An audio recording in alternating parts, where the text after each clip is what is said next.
పెళ్లి చూపులకు వచ్చారు.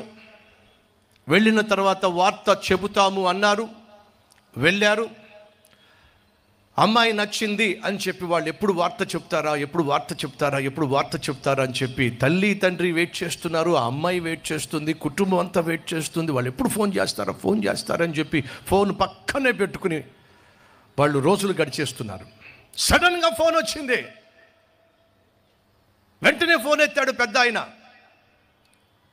ఏమండి, మీ అమ్మాయి మాకు నచ్చింది, డేట్ ఫిక్స్ చేసుకుందాం, ఎప్పుడు రమ్మంటారో చెప్పండి అని అంటే ఆయన సంతోషానికి అవధులు లేవండి. ఏమే వాళ్ళు ఫోన్ చేశారు, ఏమండి ఏమన్నారు, మన అమ్మాయి నచ్చిందట. తల్లి ఆనందానికి అవధులు లేవు, తండ్రి ఆనందానికి అవధులు లేవు. గబగబా వెళ్ళి ఆ అమ్మ కూతురుతో, అమ్మాయి వాళ్ళకు నువ్వు నచ్చావట, వాళ్ళు కబురు పెట్టారు అని అంటే ఆ అమ్మాయికి ఆనందానికి అవధులు లేవండి. సంతోషంతో ఆనందంతో వీళ్ళు ఇంట్లో పండగ చేసేసుకుంటున్నారు. బంధువులందరికీ చెప్పేశారు, ఆ అమ్మాయి ఫ్రెండ్స్ అందరికీ చెప్పేసింది. సడన్గా ఫోన్ వచ్చింది. ఏమండి, డేట్ పెట్టుకుందాం అనుకుంటున్నారు కదా, ఎప్పుడు పెట్టుకుందాం, దానికోసమేగా మీ ఫోన్ చేసింది, చెప్పండి. కాదండి, డేట్ గురించి కాదండి. మరి దేనికోసం ఫోన్ చేశారు? మా అబ్బాయి రాత్రి ఒక విషయం మాకు చెప్పాడండి. ఏం చెప్పాడండి? వాడు కాలేజీలో ఒక అమ్మాయిని ప్రేమించాడట, ఆ అమ్మాయిని పెళ్లి చేసుకుంటాను అని చెప్పి వాడు ఇప్పుడు మనసు మార్చుకున్నాడండి.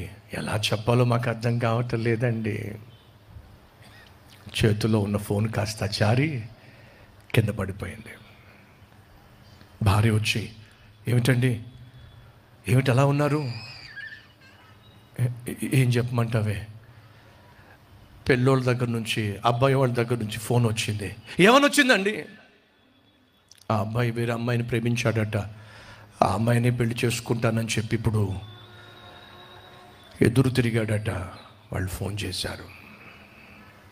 ఫ్రెండ్స్తో సంతోషంగా మాట్లాడుకుంటున్న కూతురు దగ్గరికి అమ్మ నడుచుకుంటూ వచ్చింది. ఏంటమ్మా, ఏంటి అంత డల్గా ఉన్నావు, ఏమైందమ్మా? అమ్మ నోట్లోంచి మాట్లాడలా. అదేంటమ్మా, నా పెళ్లి గురించి నువ్వు ఎన్నో కలలు కన్నావు, రేపో మాపో నా పెళ్లి కాబోతుంది, ఎందుకు అంత విచారంగా ఉన్నావు, ఏమైంది? డబ్బుల గురించి నువ్వేమైనా ఆలోచిస్తున్నావా? అమ్మా, నాకు బంగారం ఎక్కువ పెట్టకపోయినా పర్లేదు, ఎక్కువ చీరలో కొనకపోయినా పర్లేదమ్మా, నేను అడ్జస్ట్ అయిపోతానమ్మా. అది కాదే. ఏంటమ్మా? అబ్బాయి పెళ్ళోళ్ళు, అబ్బాయి తరఫున వాళ్ళు ఫోన్ చేశారు. ఏమని చేశారు? ఆ అబ్బాయి వేరే అమ్మాయిని ప్రేమించాడట, ఆ అమ్మాయిని పెళ్లి చేసుకుంటాను అంటున్నాడట, నువ్వు వద్దు అని చెప్పి ఇప్పుడు చెప్తున్నాడట. ఆ అమ్మాయి కళ్ళల్లోంచి బుట్ట కన్నీళ్ళు రాలుతున్నాయండి. అమ్మా, ఎందుకమ్మా నా జీవితంలో ఇలా జరుగుతుంది? ఇది మొదటి సంబంధం కాదమ్మా, ఇప్పటికే 5-6 సంబంధాలు ఇలాగే కుదిరినట్టుగా కుదిరి ఆనందం కాస్త ఎందుకమ్మా ఆవిరైపోతుంది? ఆ అమ్మాయి కుప్పకూలిపోయింది. చెప్పొచ్చేది ఏమిటయ్యా అంటే, ఈ లోకంలో మనకు అందేటటువంటి సందేశాలు కాసేపు మనకు సందేశం ఆనందాన్ని ఇస్తుంది, ఆ తర్వాత ఆనందం కాస్త ఆవిరి చేసేస్తుంది. 4 సంవత్సరాలుగా పిల్లలు లేరు. ఎన్నో హాస్పిటల్స్కి వెళ్ళి డాక్టర్లకు చూపించుకొని ట్రీట్మెంట్ తీసుకున్న తర్వాత డాక్టర్ గారు పరిశీలించి బయటకు వచ్చి, అమ్మా కంగ్రాచ్యులేషన్స్. ఏమి డాక్టర్, నువ్వు ఇప్పుడు ఒట్టి మనిషివి కాదు, తల్లివి కాబోతున్నావు. ఆ మాట విన్న వెంటనే ఆ భార్యకు ఎంత సంతోషం అండి, భర్తకి ఎంత సంతోషం అండి, ఎంత ఆనందంగా బంధువులందరికీ ఫోన్లు చేసి, అమ్మ నాన్నలకు ఫోన్ చేసి, మీ కోరిక నెరవేరబోతుంది, మనవరాల్లో త్వరలో మీరు ఎత్తుకోబోతున్నారో, ఎంత సంతోషం అండి. 5 నెలల తర్వాత పీరియాడికల్ చెకప్ కోసం ప్రతి 2-3 నెలలకు ఒకసారి వెళ్ళి డాక్టర్కి చెకప్ చేసుకుంటూ ఉంటుందా భార్య. అలాగే వెళ్ళింది. కలలో కంటుంది ఏ పేరు పెట్టాలి, అబ్బాయా అమ్మాయా, అబ్బాయి అయితే ఏ పేరు పెట్టాలి, అమ్మాయి అయితే ఏ పేరు పెట్టాలి, ఎలాంటి డ్రెస్సులు కుట్టాలి, ఎలాంటి డ్రెస్సులు వేయాలి, ఎన్నెన్నో కలలు, ఎన్నెన్నో ఆలోచనలు. 6 నెలల తర్వాత 7 నెలల తర్వాత హాస్పిటల్కి వెళ్ళి మధ్య మధ్యలో చెక్ చేయించుకుంటున్నా. ఆ తర్వాత హాస్పిటల్కి వెళ్ళి చెకప్ చేయించుకుంటే డాక్టర్ గారి ముఖంలో ఎక్కడ లేని ఆందోళన. కాసేపు అయిన తర్వాత బయటకు వచ్చి, అమ్మా ఎలా చెప్పాలో అర్థం కావటల్లా. ఏంటి డాక్టర్, ఏమైంది? ఏమిటో పరీక్షలు చేస్తూ ఉంటే లోపల బిడ్డ గుండె కొట్టుకోవట్లేదమ్మా, పల్స్ దొరకట్లేదు. అదేం డాక్టర్, ఏం మాట్లాడుతున్నారు? అదేనమ్మా, లోపలున్న బిడ్డ చచ్చిపోయినట్టుగా ఉంది. సంతోషం, ఆనందం అందరితో పంచుకొని అర్థంతరంగా ఆనందం ఆవిరైపోయింది. ఈ లోకం మనకు పంచే ఆనందం, దయచేసి వినండి, తాత్కాలికం. పెళ్ళి కావాలి, పెళ్ళి కుదిరింది, ఆనందం. పెళ్ళయింది, ఆనందం. పెళ్ళయిన తర్వాత అర్థమైంది వాడు తాగుబోతాడని చెప్పి ఆనందం కాస్త ఆవిరైపోతుంది. పెళ్ళి కావాలని కళ్ళలు కన్నావు, పెళ్ళయింది, రేపో మాపో తల్లిని కాబోతున్నాను ఆశించావు. సంవత్సరం అయింది, 2 సంవత్సరాలు అయింది, 3 సంవత్సరాలు అయింది, 4 సంవత్సరాలు అయింది, 5 సంవత్సరాలు అయింది, గర్భఫలం లేదు.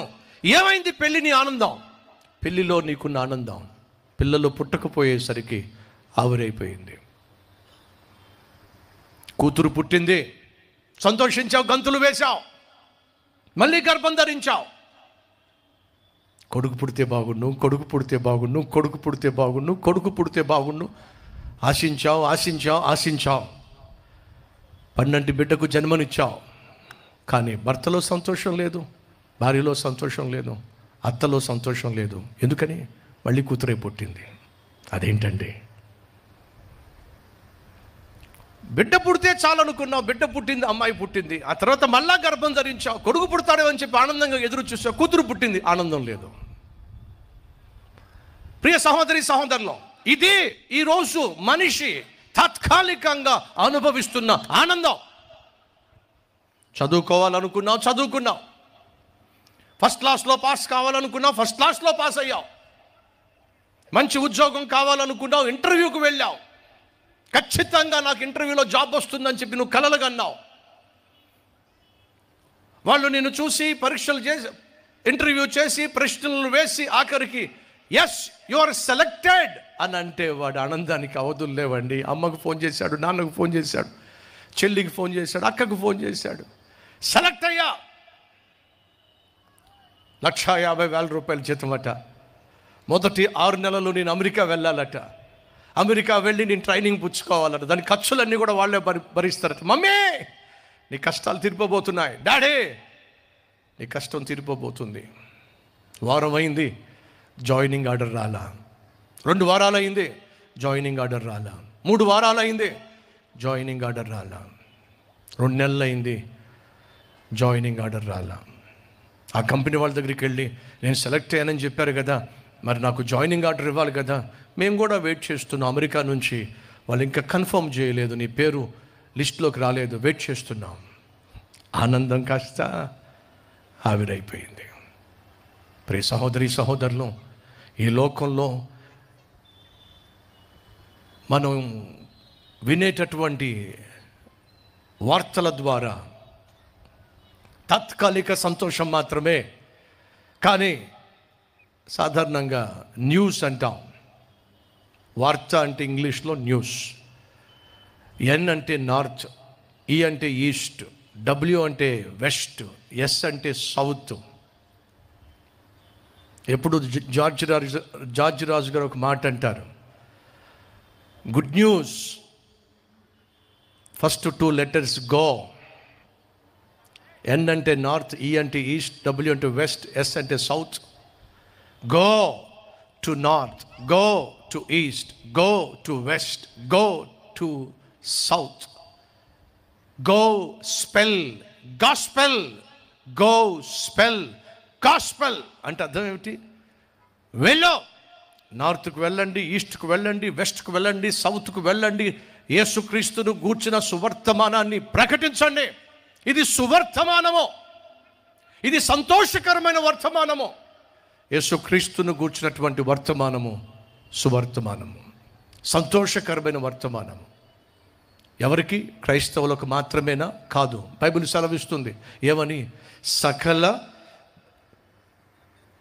ప్రజలందరికీ, సమస్త జనులకు ఇది సువర్తమానం. ప్రియ సహోదరి సహోదరులు వినండి. నార్త్ నుంచి కావచ్చు, ఈస్ట్ నుంచి కావచ్చు, వెస్ట్ నుంచి కావచ్చు, సౌత్ నుంచి కావచ్చు, వచ్చే వార్తలు తాత్కాలికంగా నీకు సంతోషాన్ని ఇవ్వచ్చు, లేదా దుఃఖాన్ని ఇవ్వచ్చు. కానీ ఇప్పుడు నేను ప్రకటిస్తున్న వార్త నార్త్, ఈస్ట్, వెస్ట్, సౌత్ నుంచి వచ్చింది కాదు, మరి పరలోకము నుండి వచ్చిన వార్త. ఏమిటది? నశించిపోతున్న లోకాన్ని వెదకి రక్షించడానికి దేవుడే ఈ భూమి మీదకు దిగి వచ్చాడు. ఇంతకంటే గొప్ప వార్త ఈ ప్రపంచంలో ఏదైనా ఉంటుందా? ఒకసారి ఆలోచించండి. ఆ వార్తను ఆ రోజు పామరులకు, పశువుల కాపరులకు దేవుని దూత ప్రకటించినప్పుడు వాళ్ళు చేసింది ఏంటో తెలుసా? చూడమ్మా, మేము పశువులు కాపర్లం, ఈ పశువులు మేపుకునేవాళ్ళం, వీటి మీద ఆధారపడేవాళ్ళం. నువ్వేదో సువార్త అంటున్నావు, సంతోషకరమైన వార్త అంటున్నావు, సమస్త జనులకు వార్త అంటున్నావు. మాకంత టైం లేదు, అందులో మాకంటూ మతం పట్ల, లేకపోతే విశ్వాసం పట్ల, లేకపోతే ఈ దేవుని పట్ల అంత శ్రద్ధ లేదు. రెక్కలు ఆడితే తప్ప డొక్కలాడినటువంటి బ్రతుకులు మావి. వెళ్ళు తల్లి వెళ్ళు, ఎవరో ఒకరికి చెప్పుకో అన్నా. ఎప్పుడైతే సువర్తమానము ప్రకటించబడిందో వాళ్ళు మొట్టమొదటిగా చేసింది ఏమిటంటే వాళ్ళు అంగీకరించారో. సహోదరి సహోదరులు, ఒక్కసారే ఆ గొర్రెల కాపర్లకు సువార్త ప్రకటించబడింది. వాళ్ళు ఏం చేశారు? అంగీకరించారు. ఈరోజు ప్రియ సహోదరి సహోదరులు వింటున్నారా? దేవుడు నీకు సువర్తమానాన్ని, సంతోషకరమైన వర్తమానాన్ని తెలియచేస్తూ ఉన్నప్పుడు అంగీకరించవచ్చు, ఆరాధించవచ్చు, లేదా అడ్డగించవచ్చు. ఏం చేయబోతున్నావు? గొర్రెల కాపరులు అంగీకరించారు కాబట్టే ఆనందించారు, కాబట్టే ఒకళ్ళతో ఒకళ్ళు చెప్పుకొని గబ్బగబ్బా వెళ్ళి యేసుక్రీస్తును ఆరాధించారు.